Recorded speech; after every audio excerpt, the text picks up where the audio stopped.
type of material, oxygen-deficient tungsten oxide, which we think is a promising material for high-temperature superconductivity.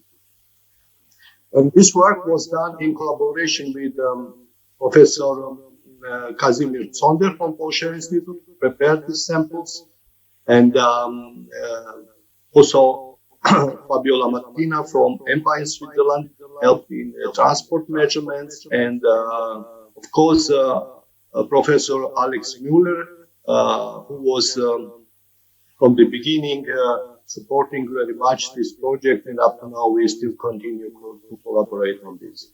So this figure was shown many times during this conference, and of course we all know that up to now the cuprates are the only superconductors which superconduct above liquid nitrogen temperature at ambient pressure. Of course, after the discovery of cuprates, many other interesting superconductors were discovered, like or fullerenes and iron. But still, cuprates are the only compounds at ambient pressure which are superconducting above liquid nitrogen temperature.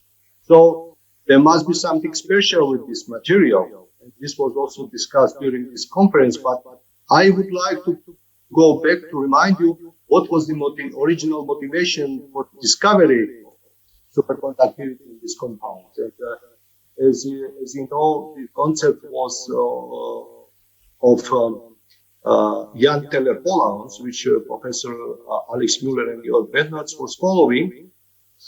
And actually, subsequent experiments demonstrated that indeed in cuprates, polaronic charge carriers exist, and this was nicely summarized by Professor in 2017. So if we follow this concept, probably one should look for other compounds where polaronic or bipolaronic charge carriers exist. And in our opinion, a suitable candidate would be oxygen-deficient tungsten oxide.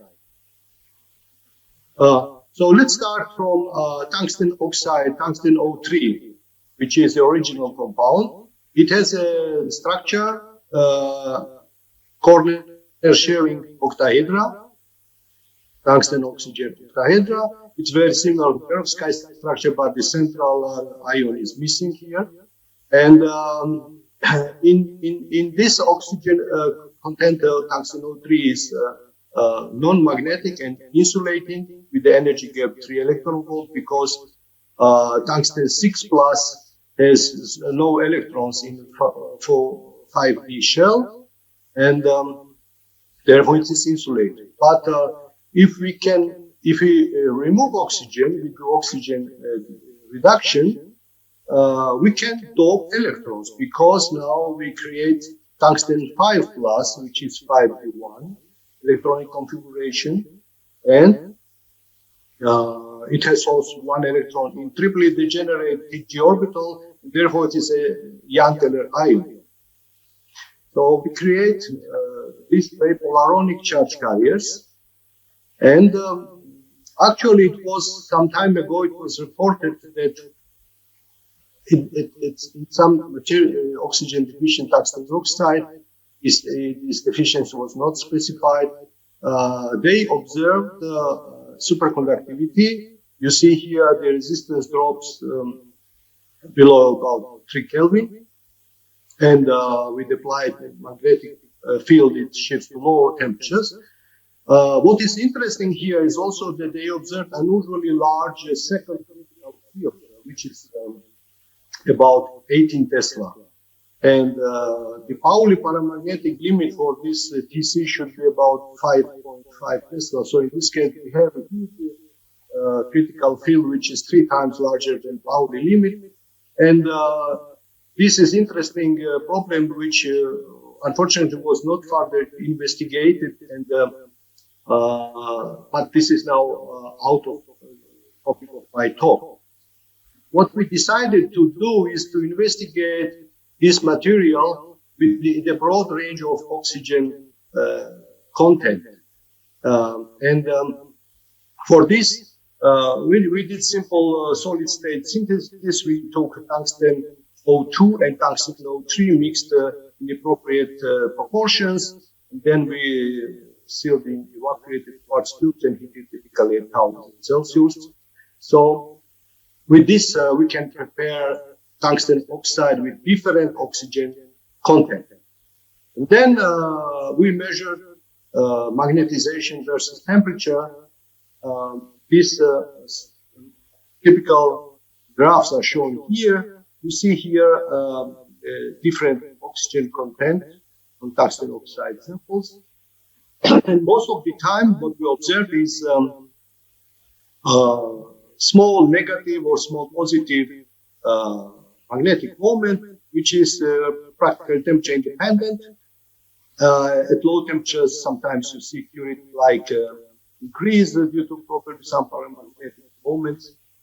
But for one sample, and this is the sample, these blue points here, X 2.9, we observed at 80 Kelvin in clear transition, and you see here magnetic moment becomes diamagnetic. So it resembles a magnetic superconducting transition. And I would like to stress that only at this composition we observed such an effect, not for other oxygen. And then we decided to investigate this transition in more detail. For example, we performed zero field cooling and field cooling measurements. We see the typical hysteresis between these two, which is characteristic for type 2 superconductors. We did also, this was squid measurements, and we checked also with AC susceptibility. That is AC susceptibility. We also see this transition again at 80 Kelvin. To see how reproducible is this, we prepared other samples with similar composition. In many of these samples, we observed a similar transition. I will show now, for example, this is another sample. Again, magnetization drops at 80 Kelvin.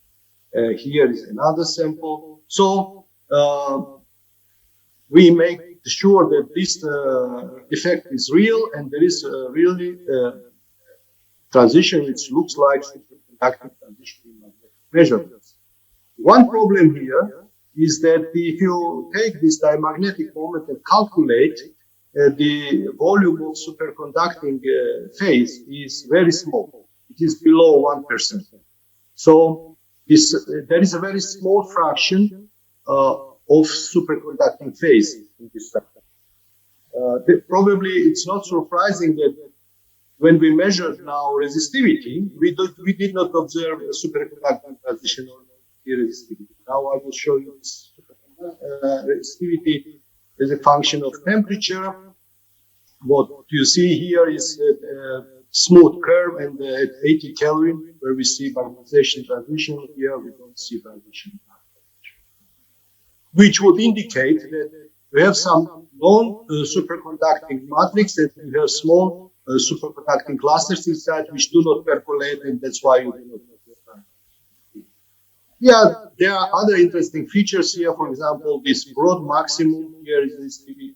Also, this low temperature upturn, which we analyzed, and it is logarithmic actually with temperature, much like in underdoped cuprates. But now I don't have time to discuss this interesting thing. Let's concentrate about this superconducting phase in this material and where it comes from. And to understand it, we should now look at the structure. I told you tungsten O3 has a perovskite-like structure, but when you start to remove oxygen, very interesting thing happens. Namely, if you, for example, it's shown here as illustration. If you remove oxygen, you create oxygen vacancies. The lattice tends to eliminate the single oxygen vacancies by so-called crystal shear process. So octahedra here join each other, not by corners, but by edges, like it's shown here, you see. And this way, you create a new plane, which is called crystallographic shear plane, and oxygen vacancies are eliminated. This was discovered by Swedish crystallographer Magnelli long time ago, and then such phases are called now Magnelli phases. And such a Magnelli phase is formed actually when you remove oxygen from tungsten oxide. And what is special about composition oxygen 2.9? Actually, it can be written as tungsten 20O58. And this is actually a compound where these crystallographic shear planes are very well ordered. They form, it forms almost stoichiometric compound. And these crystallographic shear planes with edge sharing octahedra are shown here. There are clusters of 6 octahedra, edge sharing octahedra, which compose these shear planes, and they are equidistantly distributed in the lattice. Here it's shown real picture, the high resolution transmission from microscope. It is octahedra here, and they form these shear planes. Actually, this material naturally forms superlattice of such a crystallographic plane. And in our opinion, something interesting is going on here. If we look, for example, in original lattice tungsten 03, you have connection octahedra, and if you introduce tungsten 5 plus, distance between them is quite large. But in edge sharing configuration, distance is much smaller, and we think that in this case, the 2 tungsten 5 plus polarons might form tungsten 5 plus bipolar, as it's shown here. Actually, there were many experiments years ago when people by optic and other measurements showed that bipolarons form in this compound. One very nice illustration is with electron-paramagnetic resonance, because if you have tungsten 5 plus, it has 1d electron, so it should give you magnetic moment and should be visible by also electron-paramagnetic resonance by EPR. But usually, if you measure, you don't see these moments. However, it was shown by Schirmer and Sallier that if you shine light on this compound, the bipolaron is broken in polarons, and then you start to see the signal. So the reason why we don't see the EPR signal and also magnetic moment from tungsten 5 plus is because they are bipolarons, which a total spin is 0. Actually, we could reproduce in our samples this effect.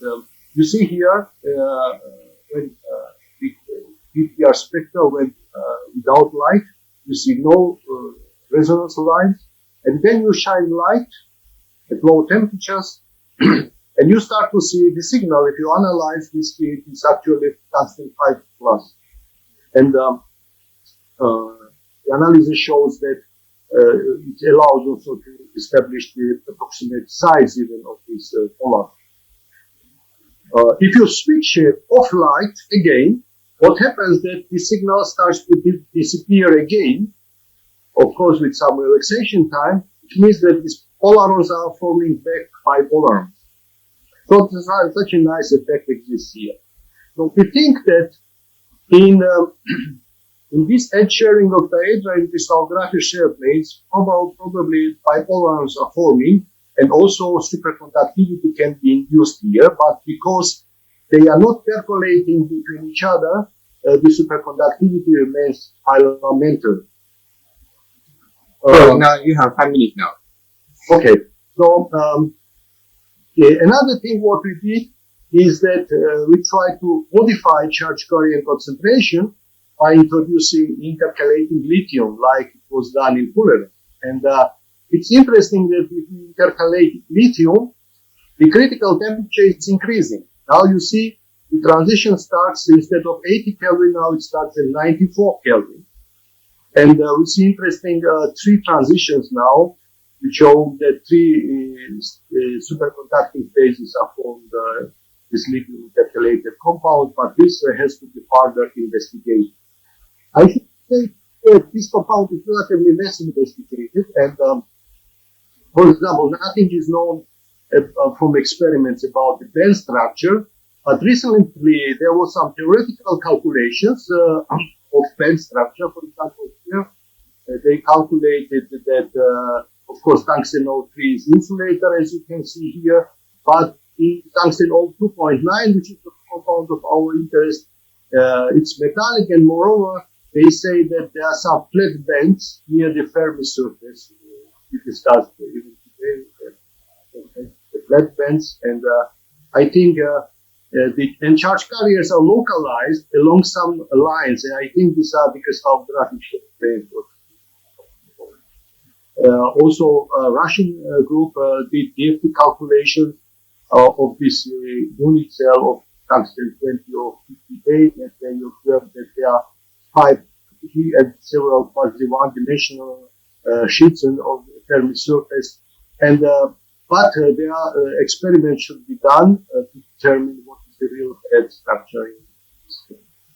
So let me summarize that we observed signatures of high temperature superconductivity at 80 Kelvin by means of magnetization measurements in magnetic phase, oxygen reduced tungsten oxide 2.9. DC was further increased to 94 Kelvin by lithium intercalation, which actually shows that this is the electron doped superconductor. Small superconducting volume fraction and the absence of clear drop of resistivity indicates non-percolating elementary character of superconductivity. Which shows that it is definitely a very interesting system which deserves being studied. Okay, thank you very much. I think I should stop here. But on the insulating region, we saw the metallic density of states, but above these small inclusion, we saw a really nice superconducting gap. And so I think it was published in Europe in 2000. Yes, I know. Okay, so I know, maybe we can also perform the same tunneling measurements on your sample. Yes. I think this is actually in our plans, and would be very nice if we can collaborate, because you see, I knew Professor Reich very well. Actually, what he was doing was doping sodium in tungsten 03. Yeah, sodium doping. Yes. What we are doing here, we are not doping sodium. We just remove oxygen, and this is another way to create doping in the system. But it's interesting that we also see indication of high temperature superconductivity. And yeah, I think it would be very interesting to. Okay, so maybe the volume fraction, I think, was quite similar. I mean, yes. But I guess in both cases you dope it by electrons. I mean, either you with oxygen or you put sodium. Yes. But structures are different. Crystal structures are different. Yeah. I was aware of that from your talk. Yes, so maybe we can. Yes, thank you very much for this comment. Yes, it certainly should be done. Okay, so we can keep in touch. Okay, yes. Thanks a lot. Oh, thank you for the question. And is there any other question from the hall? Yes, one. Yes, Herman de la Fuente. Again, yes. Just wanted to ask Professor Shengelaya, such a very nice talk. How stable is this reduced tungsten oxide system? Yes, it is very stable. So we could observe this transition after many months. So the sample was just in air, and this is no problem. Problem is a very small superconducting volume fraction. And I think more has to be done here. And I think I was impressed by the talk of Takano. I think pressure would be another thing to somehow to help to percolate this crystallographic shell phase and induce bulk superconductivity, which is not yet achieved. But otherwise, it's stable. I see. Is there any other question? Yeah, I have one question. So, how to make a sample? How to make? It's just a solid state reaction. You take tungsten 02 and tungsten 03 and mix together, and then you get material which has desired oxygen content at the end. I see. And how do you integrate the lithium? We use the lithium azide, lithium N3. This Ah, was I see. actually this was actually done in Fullerene, so we used same similar methodology to develop lithium. Now we are growing actually single crystals because one can grow also single crystals of this material. And we got already small single crystals, and I think then it will not be possible to apply pressure in that. I see. Okay. Thank you very much. So